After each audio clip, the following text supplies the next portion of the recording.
Quand les aléas de la vie et l'isolement rendent le quotidien difficile, il est des projets qui aident à traverser ces épreuves. Ce spectacle musical en est un. Il est né de la rencontre entre des patients et des soignants qui ont imaginé des textes, des chants, des danses et des émotions autour de l'univers du peintre Gustave Caillebotte. À travers la musique et la création artistique, chacun a apporté sa sensibilité, sa voix et son regard. Bon spectacle.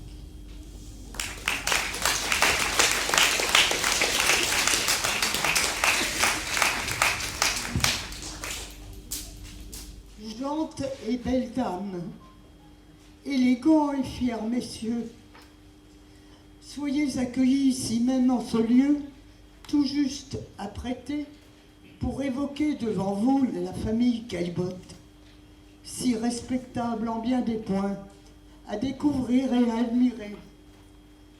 Voici le voyage que nous vous proposons dans le Paris de la fin du XIXe siècle. Levons ensemble le rideau. Faisons connaissance des 6 membres de la famille, créée par Martial Père, un chef d'entreprise prospère et au fort caractère. À son bras, sa femme Céleste Dauphren, une jeune et jolie fille aux yeux verts. Ils eurent 3 fils, nés au milieu du XIXe siècle. Gustave, en 1848, l'aîné, l'artiste peintre, promoteur acharné de l'impressionnisme. René, le cadet, en 1851, et le Benjamin, Martial fils, en 1853, devenu compositeur de musique et pianiste de concert, qui, lui, fut reconnu de son vivant. Mais il convient aussi de vous présenter le fils aîné de Martial Père, Alfred, issu de sa première union, né en 1834, 14 ans avant Gustave.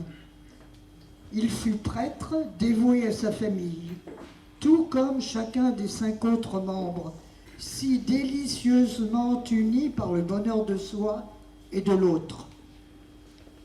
Et ce n'est pas le moindre des atouts, des dons, des talents et réussites remarquables des frères Caillebotte, Gustave et Martial.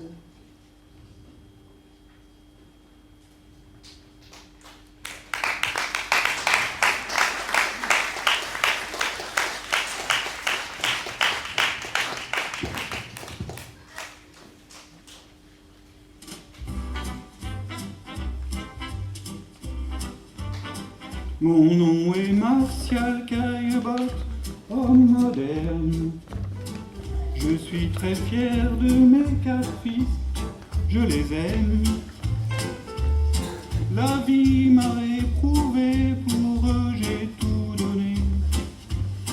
J'ai toujours soutenu leurs choix et leurs projets. Je suis pauvre en amour, mais si riche à souhait.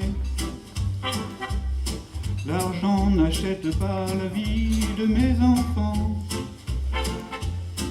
Le malheur m'a touché, mais l'amour a vaincu. Je suis veuf par 2 fois de femmes que j'aimais. J'ai perdu tour à tour une fille et un gars. L'hygiène défaillante a causé leur trépas. Alfred, mon premier-né, entrera dans les ordres. Gustave, René, Martial me comblèrent de joie. La maison fut remplie du rire de mes gars. Mon nom est Martial Caillebotte, homme moderne. Je suis très fier de mes 4 fils, je les aime. La vie m'a éprouvé, pour eux j'ai tout donné. J'ai toujours soutenu leurs choix et leurs projets. Nous habitions Paris au faubourg Saint-Denis. Mes fils, brillants élèves, étudièrent avant dans une maison moderne aux meilleurs avis. Je suis entrepreneur de drapeaux militaires. Pour nourrir ma femme céleste et mes enfants, j'ai acheté une ferme pour ne manquer de rien, et une propriété sur les bords de l'Yerre. Paris prit un autre air avec le style Haussmann, de grands boulevards, des parcs et de beaux espaces.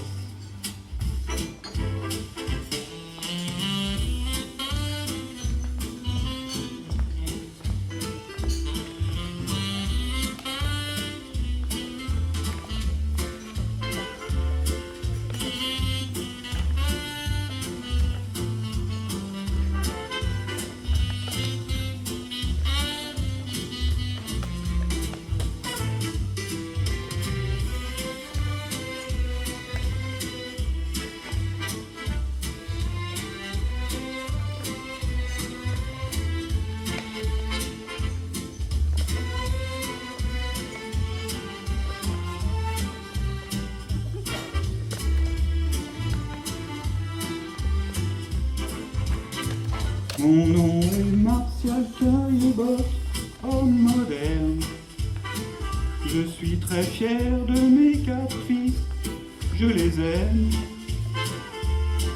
La vie m'a éprouvé, pour eux j'ai tout donné. J'ai toujours soutenu leurs choix et leurs projets. Mon nom est Martial Caillebotte, homme moderne. Je suis très fier de mes 4 fils, je les aime. La vie m'a éprouvé, pour eux j'ai tout donné. J'ai toujours soutenu leurs choix et leurs projets.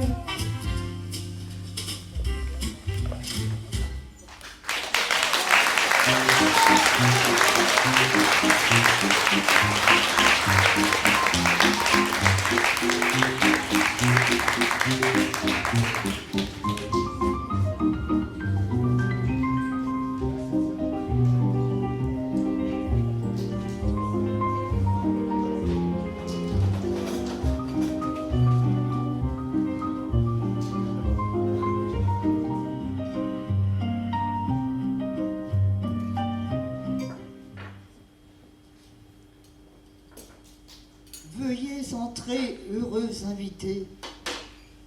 Prenez place autour de la table familiale des Caillebotte, à Hyères. Ils vivent ensemble, soit pour le week-end, soit pour les vacances d'été, dans leur maison de villégiature, disait-on à l'époque. C'était au temps où le Paris du Second Empire de Napoléon III brillait de 1000 feux, grâce à la fée électricité. Oui, c'était au temps où le baron Haussmann transformait en génial urbaniste visionnaire la capitale de la France, appelée depuis la ville lumière. Dès à présent, nous brûlons du désir de vous les révéler.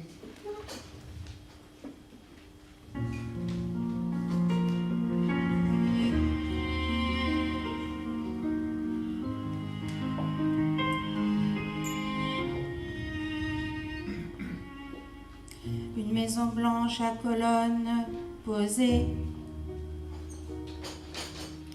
sur un immense parfait pour nos jeux d'enfants. La rivière coule paisible dans son lit changeant. Les canaux sortent l'été dans des courses effrénées. Sous le toit des Caillebotte, la vie douce, légère. La douceur du lieu propice que soirée. Le billard, la bibliothèque, les heures passées. Les passions de chacun partagées, éphémères. jamais les souvenirs gravés dans les reins, sur la toile et dans les cœurs, les images perdures, la chaleur du foyer, les sourires, l'amour pur, tout cela résonne dans la joie au casin. Les dimanches, la famille s'avance élégante, suivre l'office à la chapelle charmante, les visites au potager, bonheur de cueillir quelques fruits grappillés au savant jardinier. À l'ombre des orangers, le repos est propice. Une mère aimante, un frère musicien, un abbé. Et Gustave qui peint dans son bel atelier. Loin du bruit de la ville, la famille réunie. À jamais, les souvenirs gravés dans les reins, sur la toile et dans les cœurs,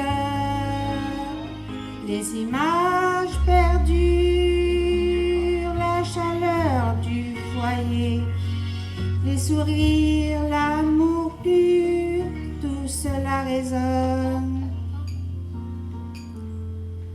dans la joie au casin.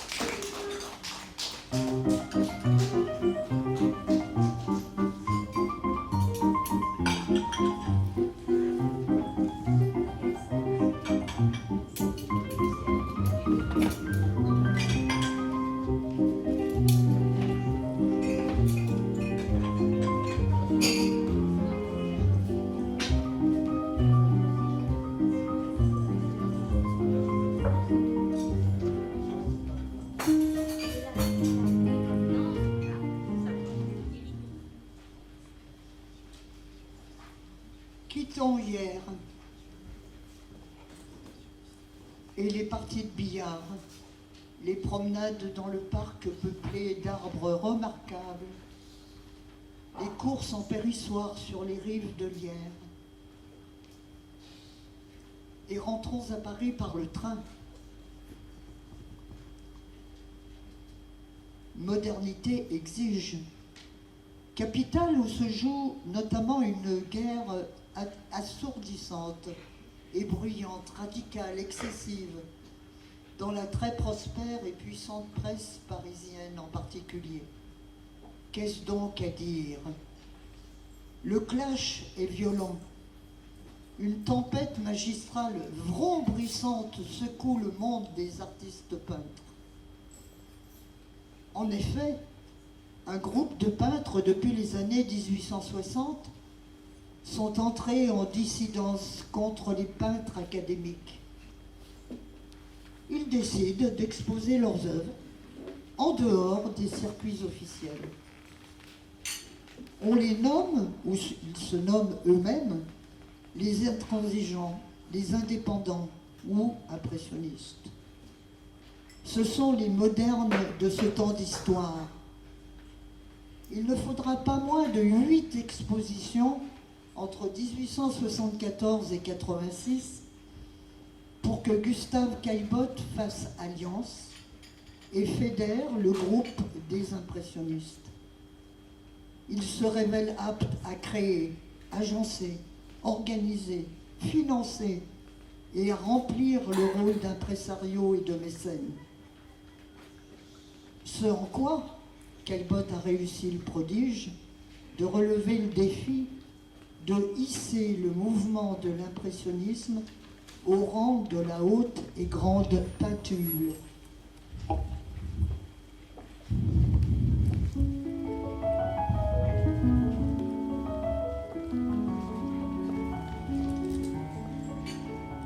Bonjour, je m'appelle Berthe Morisot et suis une peintresse impressionniste née en 1841 et morte en 1895. Je m'intéresse très jeune à la peinture et n'ayant pas accès aux beaux-arts, du fait de ma condition de femme, j'étudie dans des ateliers privés. Je choisis Édouard Manet comme mentor et me marie avec son frère Eugène. Le 15 avril 1874, une exposition est organisée par une société anonyme d'artistes, refusée au salon officiel car ils rejettent l'académisme et ont comme but la vérité de l'art. J'étais là, avec Manet, Renoir, Sisley, Pissarro, Degas, etc. Nous voulons faire connaître nos œuvres. 3500 personnes sont présentes, mais nous sommes moqués. Gustave Caillebotte était là, âgé de 26 ans, et apprécie notre travail. Le journaliste Louis Leroy nous qualifie d'impressionnistes. Nous sommes aussi appelés intransigeants car nous nous battons contre les conventions établies. Nous voulions créer un art nouveau et chercher la vérité hors des sentiers battus. Le seul marchand qui nous soutenait au début était Durand-Ruel. Certaines de nos toiles furent détruites. Nous étions hués. Une fois, je fus traité de gourgandine et une bagarre s'ensuivit. Victor Choquet était un riche Lillois, passionné par la peinture impressionniste, qui nous soutenait beaucoup, achetait régulièrement nos tableaux et commença la plus grande collection contemporaine d'art impressionniste. Mais nous étions incompris par le public et nos œuvres furent largement dévaluées, 160 francs en moyenne par peinture. Ce n'était pas suffisant pour payer le commissaire-priseur. Nous dûmes compléter la somme. En 1876, Renoir proposa à Gustave Caillebotte de participer à l'exposition. Et ce dernier fut très heureux d'être accepté par le groupe. 19 artistes furent réunis, tels que Degas, Roire, Monet, Pissarro, Renoir, Sisley. 252 toiles, dont 8 de Caillebotte, furent présentées. Choquet mit toute son énergie à convaincre les néophytes. Il y a quelques critiques élogieuses, mais on était surtout traité d'aliénés. Caillebotte est positivement remarqué. Comme il était riche, il aidait financièrement Monet et écrit un testament pour léguer la collection de toiles au musée du Luxembourg afin que le mouvement impressionniste figure en bonne place dans l'histoire de l'art. En 1877, Caillebotte organise la 4e exposition impressionniste où 241 œuvres furent exposées. Il y eut la cohue pour entrer. Les gens ont commencé à comprendre la notion de subjectivité de l'art. On reconnut que cette exposition fut la meilleure consacrée au courant novateur de la peinture. Zola défendait des intransigeants.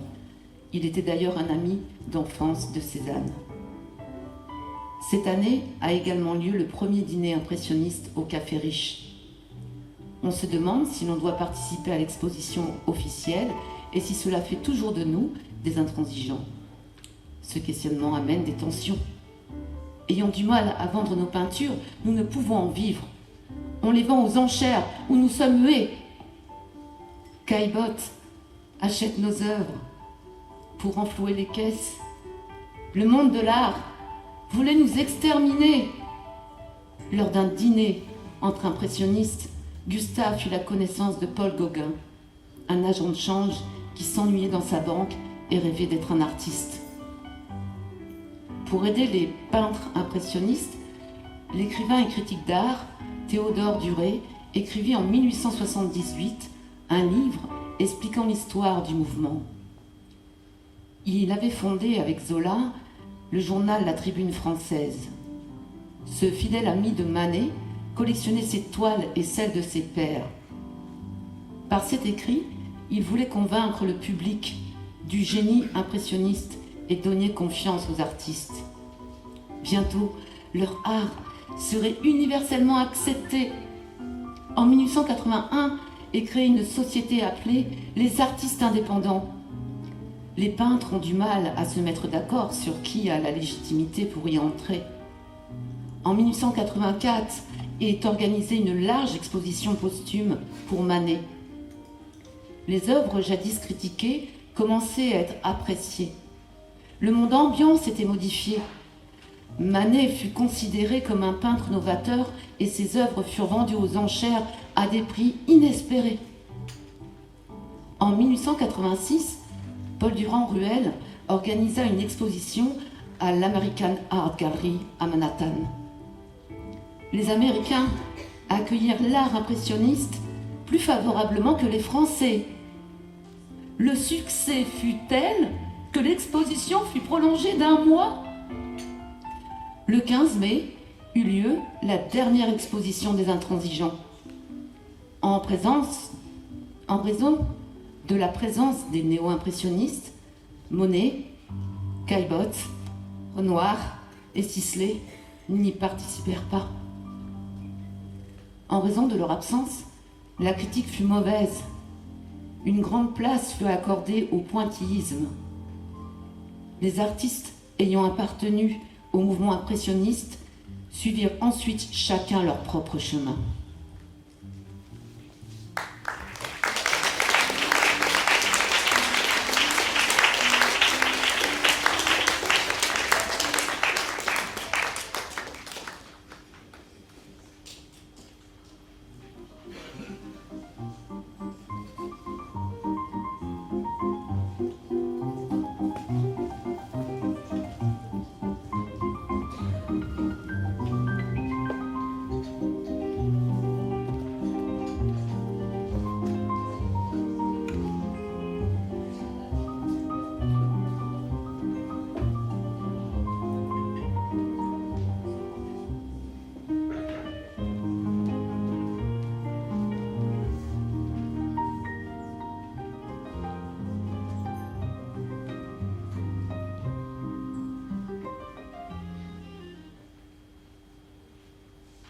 Maintenant, je vous propose de vous approcher de Gustave Caillebotte.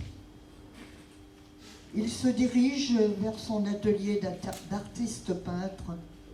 Pourquoi, me direz-vous? Mais ne souhaiteriez-vous donc pas vous rapprocher de lui? De ces pinceaux qui font merveille sur la toile au fil des décennies?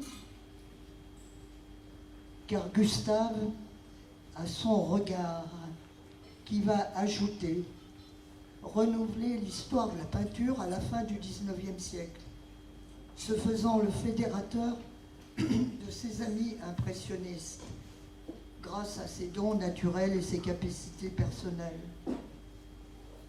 Rien ne lui aurait fait plus plaisir que de constater qu'on reconnaît ses œuvres à coup sûr. Découvrons donc 5 de ses œuvres. Regardons-les ensemble. Vous pourrez les revoir en les visitant au musée d'Orsay à Paris, où Gustave Caillebotte vous attend.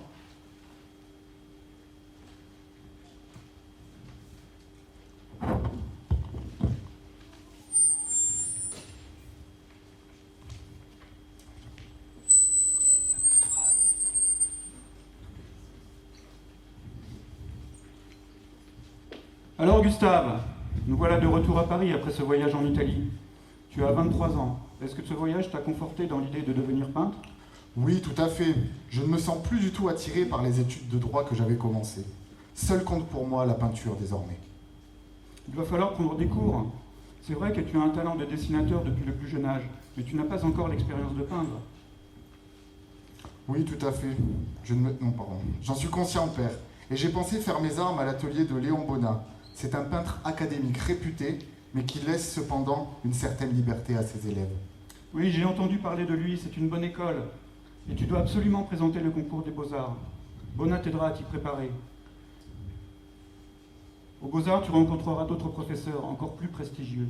Et si tu es reçu, j'ai bien l'intention d'ajouter un étage à notre demeure pour en faire ton atelier. 3 ans plus tard, avril 1874, point sur ses études avec son père. Alors Gustave, tu as été reçu aux Beaux-Arts, mais j'ai l'impression que ces derniers mois tu es un peu moins enthousiaste. C'est vrai, je suis déçu. La plupart des professeurs ont beaucoup d'élèves. Ils sont peu disponibles et je ne les intéresse pas vraiment. Ma peinture n'est pas assez académique. Ah, et que comptes-tu faire? J'ai fait connaissance avec un groupe de peintres qui organisent leurs propres expositions. Elle a lieu en ce moment. Ils veulent s'affranchir des règles académiques très strictes. Je suis allé à leurs expositions avec Martial et nous avons été emballés. J'ai l'intention de me rapprocher de ce groupe qui a l'air talentueux, dynamique et porteur d'idées novatrices. En effet, j'ai lu qu'il y a dans la presse quelque chose à ce propos. On les appelle les impressionnistes, pour se moquer d'eux. Ce n'est pas si mal trouvé. Dans leurs tableaux, ils cherchent avant tout à transmettre une impression chez le spectateur. Ça leur est égal si la toile n'est pas parfaitement réaliste. Et qu'as-tu peint ces derniers temps? J'ai fait un autoportrait. Aux Beaux-Arts, on m'a surtout donné des sujets de nus. Tout est accroché dans mon atelier. Vous pouvez venir regarder, mais j'ai commencé à réfléchir à de nouvelles idées. Il faut d'abord que je fasse des esquisses, il faut aussi que je fasse meilleure connaissance avec le groupe des impressionnistes et que je découvre leurs travaux. Je ne voudrais pas que tu te décourages, mais les critiques envers ce groupe me semblent... ne me disent rien qui vaille. Je ne me fais pas de soucis, vous savez. J'ai énormément de chance de ne pas avoir besoin de vendre mes toiles pour vivre. Grâce à votre fortune, je peins sans y être obligé. C'est du pur plaisir.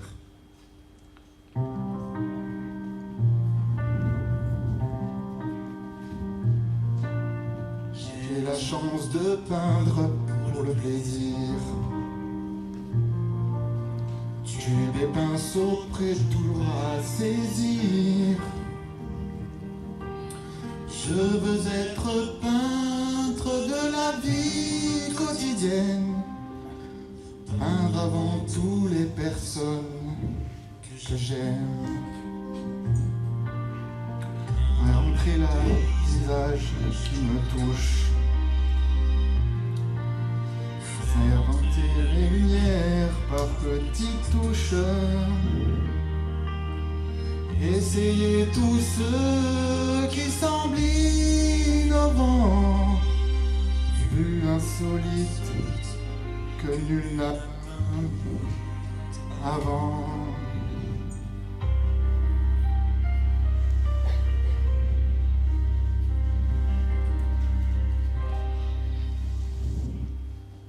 Novembre 1874, dans l'atelier de Gustave, à propos des raboteurs de parquet. Je viens de terminer une œuvre que j'ai appelée Les raboteurs de parquet. Je compte la présenter au salon officiel 1875. Quel réalisme cette œuvre! Les mains, les outils, la bouteille de vin semblent tellement réels. En effet, il m'est difficile de me détacher des cours de Bonnat et des Beaux-Arts, mais j'apporte ma touche avec une ligne d'horizon surélevée et une perspective plongeante accentuée. Et surtout par ton choix du sujet. J'espère que le thème ne va pas trop choquer. Les puritains ne vont pas apprécier de voir des hommes au travail, à 2 minutes de surplus. En as-tu conscience? Tu risques de voir cette œuvre refusée pour cette raison. Ce n'est qu'un sujet de la vie moderne, père, rien de plus. Il faut évoluer. Regardez l'écrivain Émile Zola. Il écrit aussi Le monde ouvrier de la révolution industrielle. Je suis d'accord, mais justement, son naturalisme littéraire est loin d'être apprécié par tous. Si elle est refusée au salon officiel, le groupe des impressionnistes me la prendra pour leurs prochaines expositions indépendantes. Dialogue avec son frère René à propos de Jeune homme à sa fenêtre.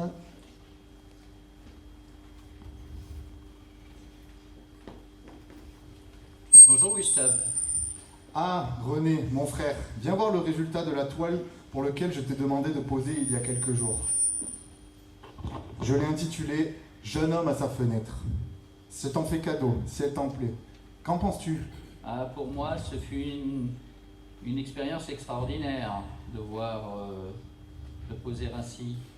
J'ai vu de nombreux passants, piétons, voitures dans la rue. Et puis j'ai également J'ai également pu voir les personnes à leurs fenêtres. C'est la vie qui passe dans la rue. Tu as raison, et j'ai bien l'intention de continuer ce genre d'expérience, comme tu dis. Le sujet véritable est la fenêtre.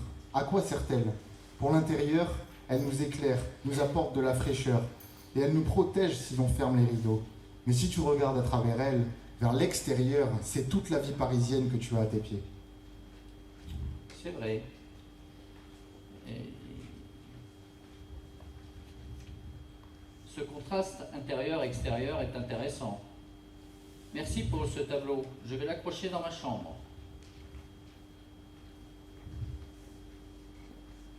Dialogue avec Céleste à propos des périssoirs sur Lierre qui datent de l'été 1878.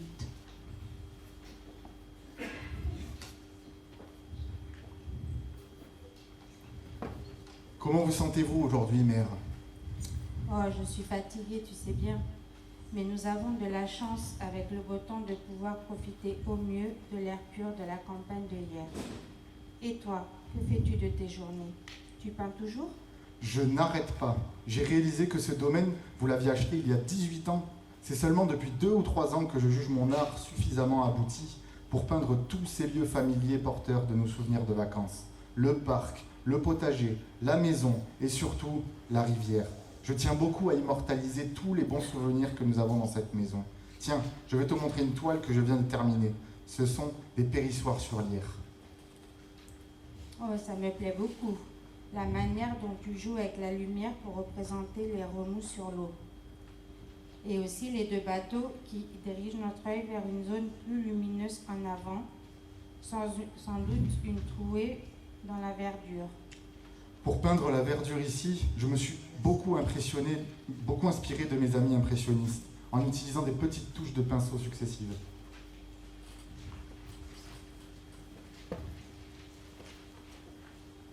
Dialogue avec Auguste Renoir. En 1884, au sujet de la toile nommée Homme au bain. Bonjour mon ami. Je suis ravi que vous m'ayez invité dans votre atelier. Quoi de neuf? Tenez, voici le dernier tableau que je viens de terminer. Il s'intitule L'homme au bain. Oh, quelle audace! Cela ne m'étonne pas de vous, Caillebotte. Et comment avez-vous fait pour le modèle? C'est très simple. J'ai utilisé 2 miroirs face à face. Je suis mon propre modèle en quelque sorte. Je réfléchis, mais je crois que ce ne serait pas très indiqué de présenter cette œuvre dans une exposition ou dans une galerie. Et pourquoi ça? Les esprits ne sont pas encore suffisamment préparés. Une partie de la critique commence à nous comprendre, alors que d'autres sont encore franchement hostiles. Je crains avec une œuvre comme celle-ci que nous ne braquions à nouveau tout le monde contre les impressionnistes. Or, beaucoup d'entre nous ont encore besoin de vendre leurs œuvres pour subsister. Vous avez raison, ne prenons pas ce risque. En tout cas, gardez-la précieusement. Un jour, cette toile fera partie de vos œuvres les plus emblématiques.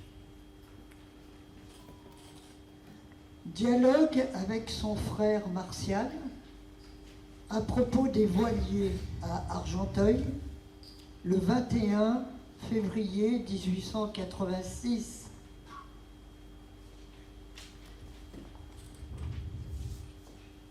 Bon anniversaire, Gustave. Merci d'avoir répondu présent au petit jeune Villiers pour mes 38 ans.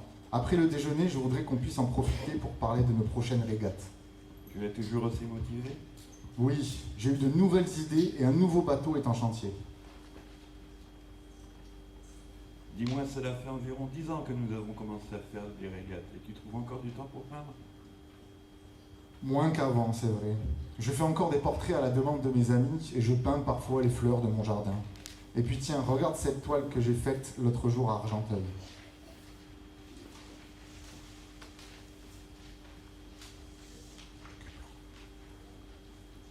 Ah, mais c'est le cul blanc. Qu'est-ce qu'on a pu gagner comme régate avec celui-là?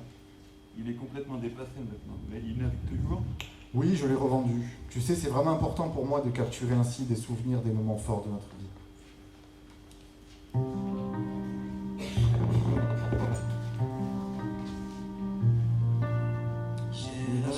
de peindre pour le plaisir.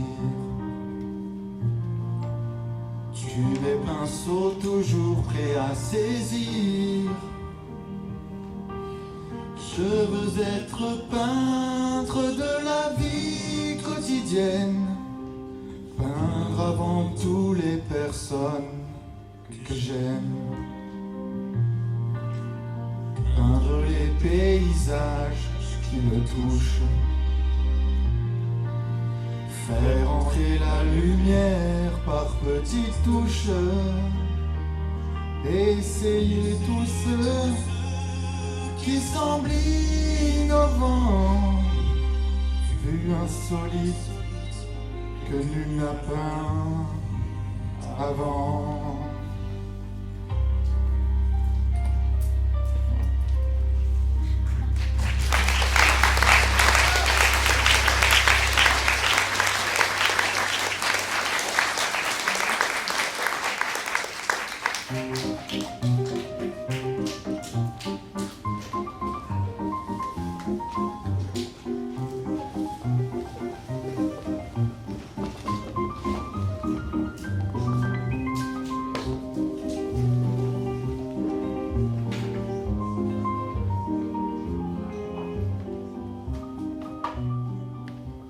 Continuons notre récit, notre voyage dans la vie de Gustave Caillebotte, à un moment de transformation notoire, majeure pour lui.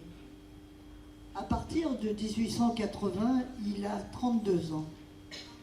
Gustave décide de se consacrer à gagner une réputation internationale de vainqueur de courses de régates, tout en innovant pour introduire de ses propres recherches une meilleure stabilité de ses voiliers. Il en a conçu 22. Le yachting en France se développe sous sa houlette et s'introduit dans les loisirs à la française des personnes fortunées de Normandie ou de la Riviera au sud de la France notamment. Quand Gustave Caillebotte se met en peine de chercher, il trouve le succès. C'est vrai dans sa carrière de peintre, c'est vrai dans sa carrière de compétiteur sur les voiliers. Remarquons qu'il mène ces deux carrières sous l'emprise d'un élément de la nature qui l'inspire, l'eau. L'eau, depuis l'origine, était son royaume. Au bord de l'Yerre, de la Seine, de la Tamise. Son ami Sisley, marin aguerri, lui enseigna la voile. Gustave Caillebotte l'a transmis à d'autres, dont Paul Signac, peintre néo-impressionniste. Tous ses amis, ou presque, portaient en eux la marque de la mer.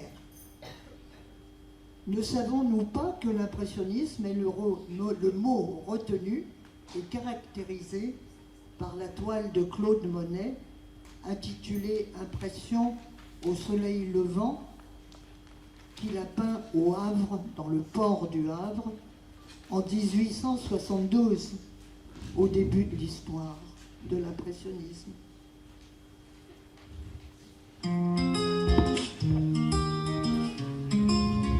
Je tisse la toile de mes rêves et je crée les voiles qui hantent mes nuits et remplissent mes jours. L'eau est ma maison, mon havre ma paix.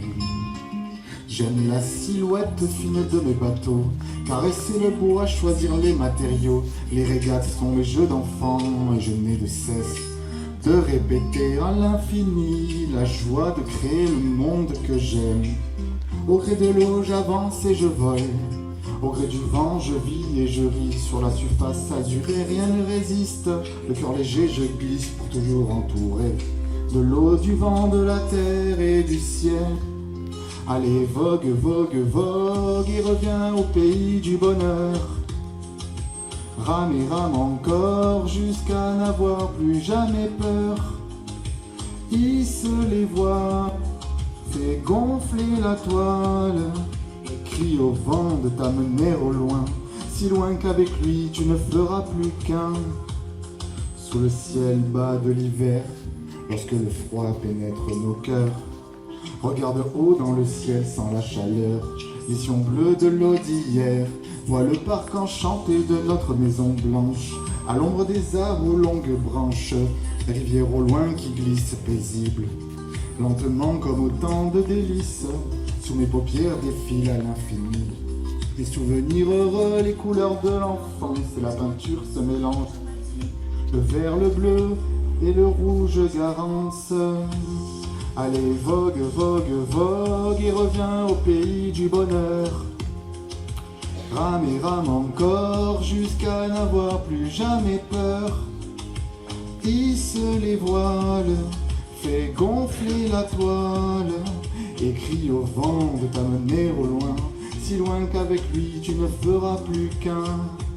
L'eau je glisse, je fends l'azur, je suis le roi. J'oublie le temps qui avance, il n'y a que moi. L'eau et le ciel pour compagnons, je voudrais ne jamais que cesse la communion. Sur l'eau tout glisse, sauf la joie. Sur l'eau je suis le roi, le ciel bas de Paris, les boulevards gris. Devant la fenêtre je regarde et je peins, et toujours je me souviens de l'eau joyeuse, des rires, des bateaux qui avancent et me transportent loin de mes regrets d'enfance. Allez, vogue, vogue, vogue et reviens au pays du bonheur. Rame et rame encore jusqu'à n'avoir plus jamais peur.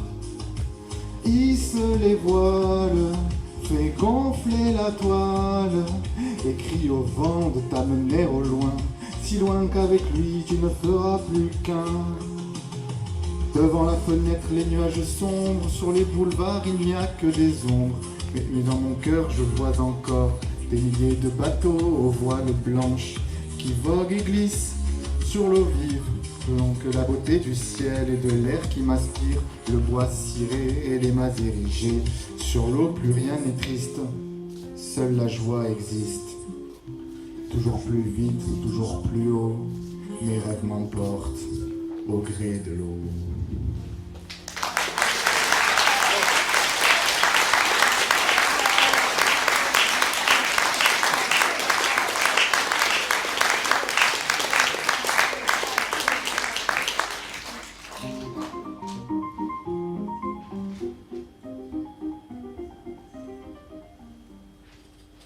Le temps s'est écoulé et reviennent les chagrins. Après la perte de leur père en 1874, de leur frère cadet René dans un duel en 1876 et de leur maman Céleste en 1878. Ces événements laissent Gustave et Martial, fils, bien esseulés.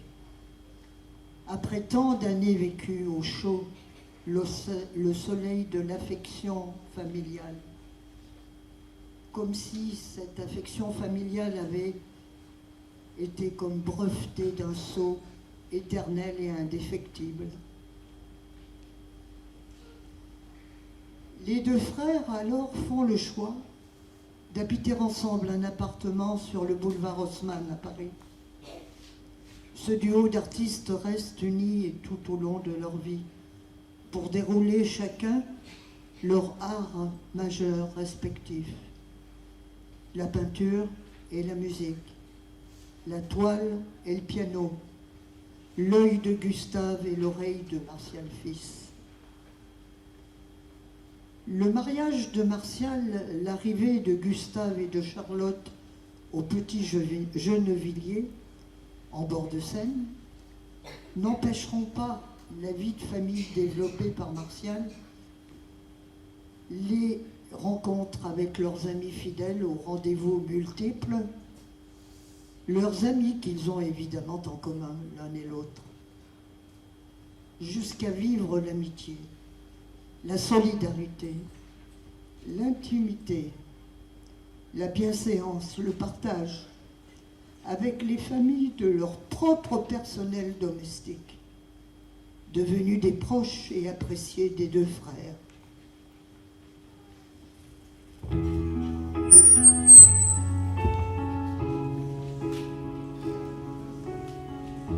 À chaque fois que le piano joue,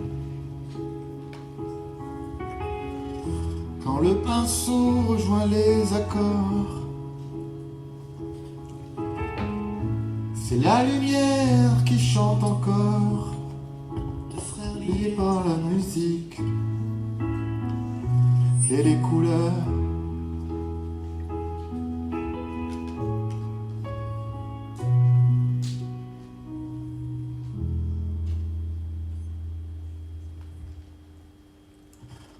Tiens-toi tranquille 2 minutes, Martial, tu bouges sans cesse. Tu m'as demandé de poser, pas de me transformer en statue. Tu es pire que mes chiens. Eux, au moins, s'assoient quand je leur dis. Eh bien, pas donc les chiens, ils sont plus dociles. Non, non, je veux attraper cette lumière sur ton visage. Toi, tu as une musique dans le regard que mes pinceaux veulent retenir. Alors tâche de me faire paraître aussi brillant que le son de mon piano. D'ailleurs, pendant mon concert hier, j'ai vu ton sourire au premier rang, Gustave.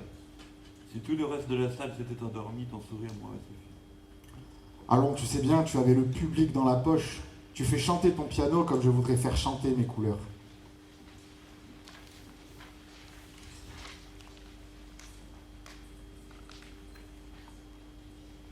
Tu crois qu'on se ressemble, toi et moi? Toi avec tes pinceaux, moi avec mes notes? On tisse la même toile, frère. Toi par l'oreille et moi par l'œil.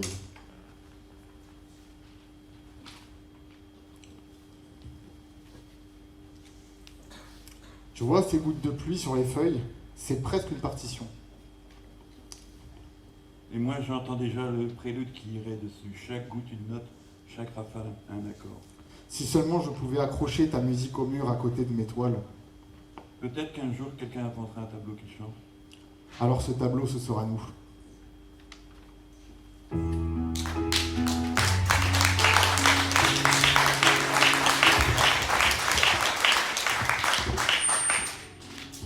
À chaque fois que le piano joue, quand le pinceau rejoint les accords,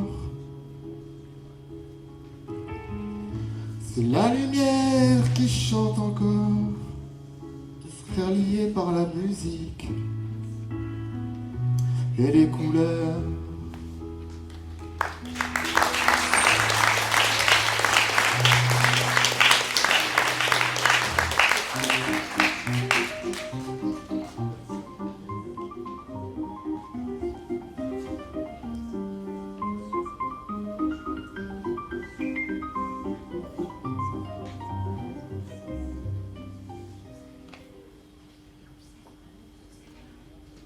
C'est en 1880, lors d'une soirée chez des amis de Gustave, qu'ils se rencontrent. Qui est donc cette jeune femme de 22 ans? Pour l'état civil, elle s'appelle Anne-Marie Agani. Mais elle se présente ce jour-là sous son nom de scène, Charlotte Berthier. Gustave forme le doux et charmant projet de partir avec elle en Normandie, à Villers-sur-Mer, près de Deauville, 2 stations balnéaires de la côte fleurie.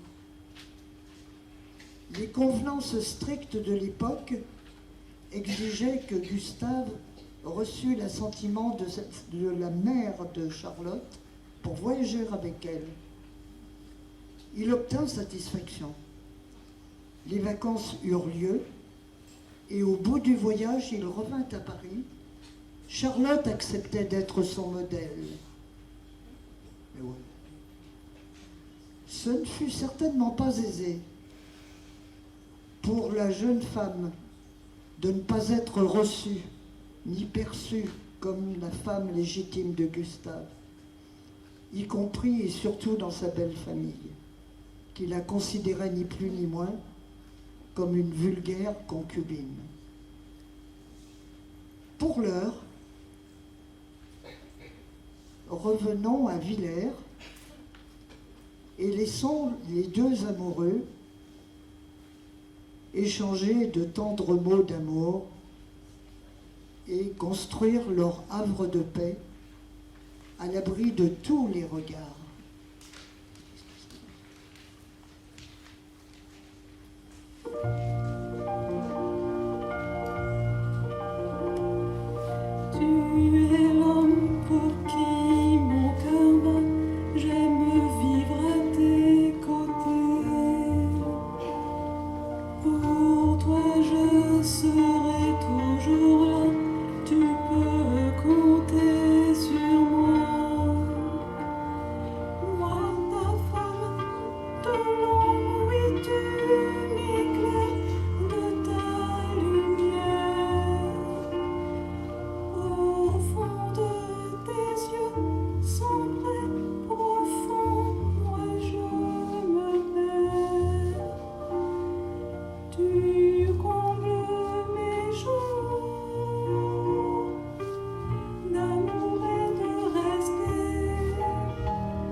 pour moi tu seras toujours là, oh mon homme, mon âme sœur. Allons dans la lumière.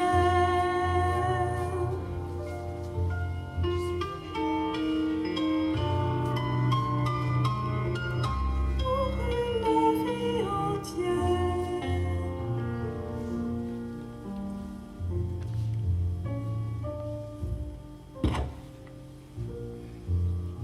Amour, Toujours, amour, toujours.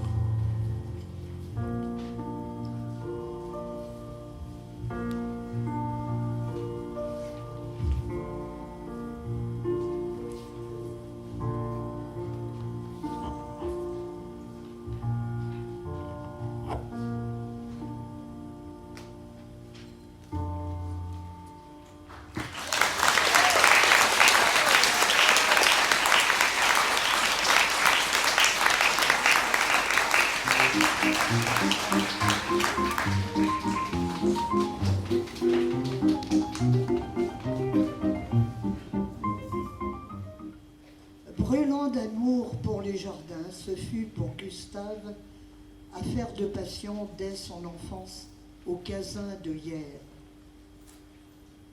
Il a poursuivi son œuvre au Petit Gennevilliers où il créa, de toutes pièces, son fabuleux domaine fleuri, notamment grâce aux graines qu'il aimait à collectionner ou à échanger avec ses amis, Claude Monet ou l'écrivain Octave Mirbeau, ami de Monet.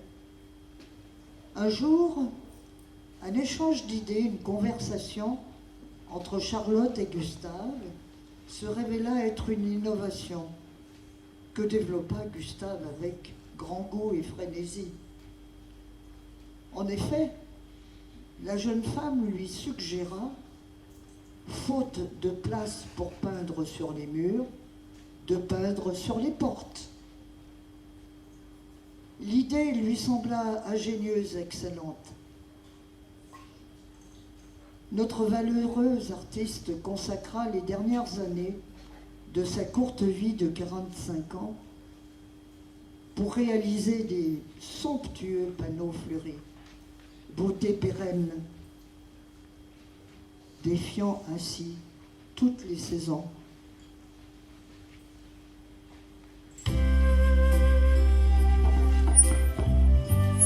J'ai mon petit théâtre personnel où les saisons naissent sous mes yeux. Ébloui de tant de beauté, ramassé en un si petit lieu, je vois la vie renaître chaque jour, chaque printemps, et mourir sous mes soupirs. Les chrysanthèmes de l'automne annoncent le froid à venir. Les iris surgissent au premier rayon de soleil. La rose infiniment s'épanouit comme une amie fidèle. Je vois en chaque plante, chaque pétale, le visage de mes amis, ceux qui rêvent et ceux qui partent. Le temps est immortel. La terre ne meurt jamais. Les graines semées t'obligent à la douceur. Il faut la patience d'un amant pour son aimé. La pluie, le vent, le froid, le chaud, comme un doux manteau. Je vous couvre comme mes enfants. Je vous donne vie et je vous chéris. Le jardin que je créai, refuge et écrin de verdure, les serres débordent de vie. Les lianes d'orchidées multicolores aux branches fleuries. Aucun spectacle ne surpasse la splendeur de la vie qui éclot. Aucune peinture ne reproduit la beauté d'une fleur épanouie. Moi qui ne suis pas père, j'enfante les vies qui m'enchantent et ravissent mes yeux. Dans mon jardin du Petit Gennevilliers, le bruit s'arrête et le temps grandit. Je suis dans mon âme secrète, au cœur de la vie qui surgit. Je veille mes enfants, je les chéris, loin du bruit du monde, c'est ici que je vis.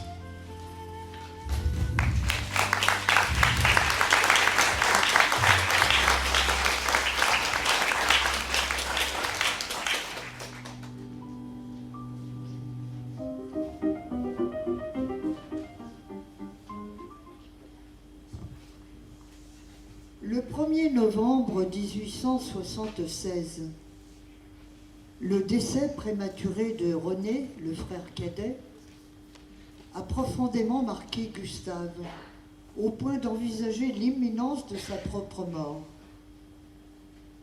2 jours après, il règle les termes de sa succession et rédige son testament.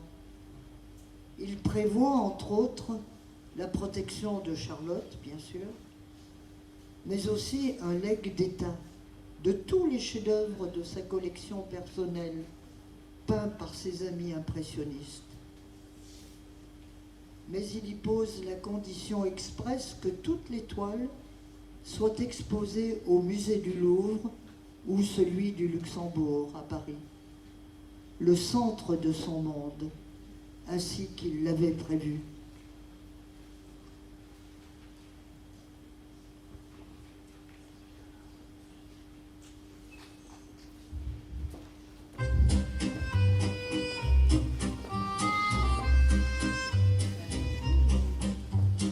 Longtemps oublié, tu es enfin Gustave réhabilité. Sans toi, l'impressionnisme dans l'ombre serait probablement resté. Le local des expositions, c'était bien toi qui le louais. Les annonces pour la publicité, de ta poche tu les payais. Merci à toi, Gustave Caillebotte, non seulement capitaine de yacht, mais aussi membre de la flotte, l'impressionniste compatriote. Renoir, Monet et Pissarro, comme de Sisley en héros, tu recevais dans ton bureau RDH dans leur tableau. Tu fus toi-même un peintre novateur, ouvrier au travail. Arrêteur de parquet, peintres en bâtiment, décrits en détail. Plongée, contre-plongée, cadrage et perspective originale. Tu fus le premier à montrer un homme nu au bain sans égal. Merci à toi, Gustave Caillebotte, non seulement capitaine de yacht, mais aussi membre de la flotte, l'impressionniste compatriote. Renoir, Monet et Pissarro, comme de Sisley en héros, tu recevais dans ton bureau RDH dans leur tableau. L'histoire de la France te doit un extraordinaire héritage. 68 œuvres, tu les gardes, la plupart garnissent les étages. De la collection impressionniste du célèbre musée d'Orsay. Régate Argenteuil, les garçons Lazare de Claude Monet. Merci à toi, Gustave Caillebotte, non seulement capitaine de yacht, mais aussi membre de la flotte, l'impressionniste compatriote. Renoir, Monet et Pissarro, comme de Sisley en héros, tu recevais dans ton bureau RDH dans leur tableau.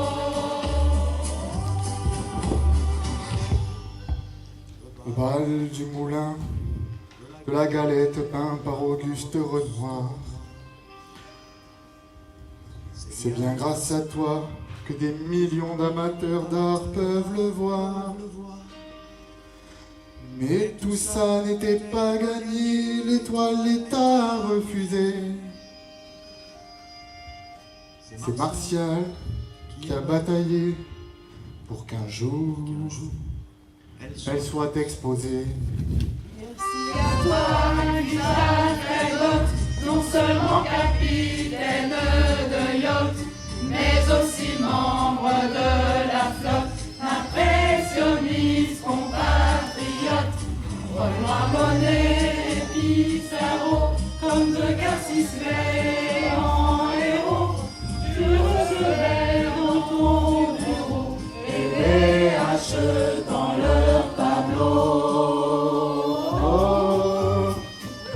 Non seulement capitaine de yacht, mais aussi membre de la flotte, impressionniste, compatriote, remandé Pissarro, comme le Sisley en héros, tu recevais dans ton bureau et des haches dans leur tableau.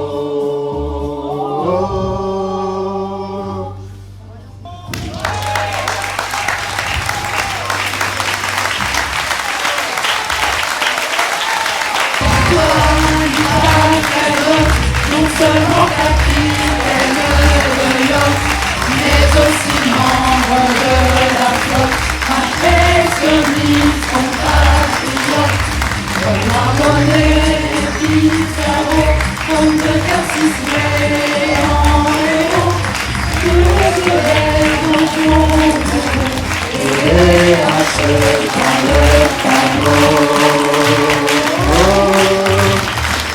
Nous sommes capitaines de yacht, mais aussi membres de la flotte, impressionniste, compatriote, remandé Pissarro, comme le Sisley en héros, tu recevais dans ton bureau et des haches dans leur tableau.